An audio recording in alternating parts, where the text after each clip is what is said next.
at the Square Enix booth today here at Comic-Con. I have the distinct pleasure of talking with Alvin from Obsidian Entertainment. How you doing today, man? Doing all right. How are you? All right. Now, you've worked on Dungeon Siege 3, and of course, the big thing whenever you hear about a sequel is you gotta... What's the big difference between this and the last one? Well, this obviously the Dungeon Siege 3 for this one is actually first time it's actually going to be on a console, so we have to a lot of challenges with that. Also, the ability systems kind of changed a little bit and how the inventory is all going to work. Unfortunately, there's no pack mill. We're doing some kind of stuff for that kind of stuff. I know a lot of people ask about that. Those are a lot of the big changes. Obviously, the characters are much different. We actually have specific characters for this game as opposed to the other ones. Not as many specific characters, so. Yeah. You mentioned, of course, that it's also going to be on consoles. Talk about the process of doing a game that was originally, basically designed for the PC and now porting it, not porting it, but also designing it for the consoles.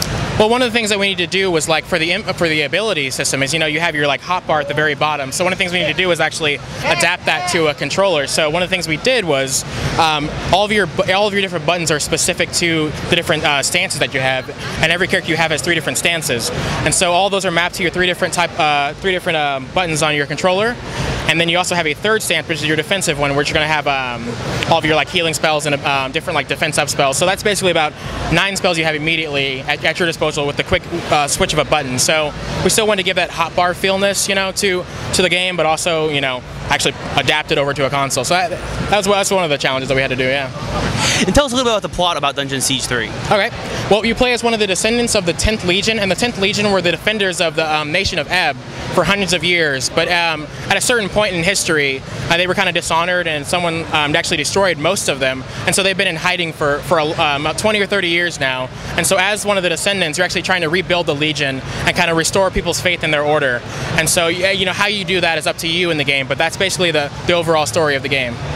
Very cool. And what kind of, being a great fantasy game that Dungeon Siege is, talk about what kind of creatures and monsters that you're going to have to face.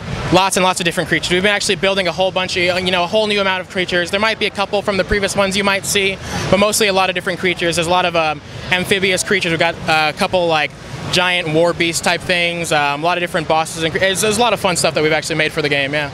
Very cool. And aside from PC, of course, what consoles is it going to be out on? It's going to be on the PS3 and the Xbox 360 as well. And when can we see it on those consoles? Right around 2011 at some point. Very cool. Alvin, thanks for your time, man. Yeah, thank you very much.